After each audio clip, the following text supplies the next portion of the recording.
সদস্যবৃন্দ, আসসালামু আলাইকুম। আমাদের আজকের আলোচনায় বেশ কয়েকটা বিষয় উঠে এসছে।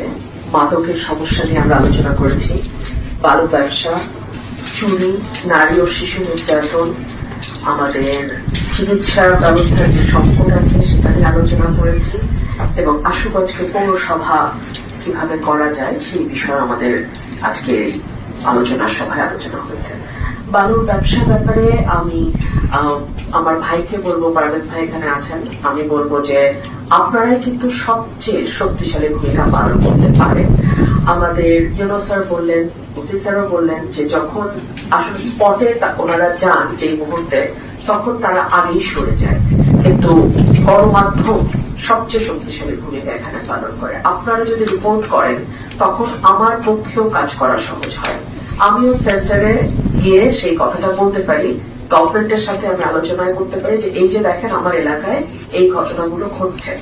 সো বালু ব্যবসা কিন্তু কোটি কোটি টাকার ব্যবসা, সুতরাং এটা আপনি একেবারে মানে ওখানে অন দ্য স্পট ধরে বন্ধ করে ফেলতে পারবেন, ইট ইজ ইম্পসিবল।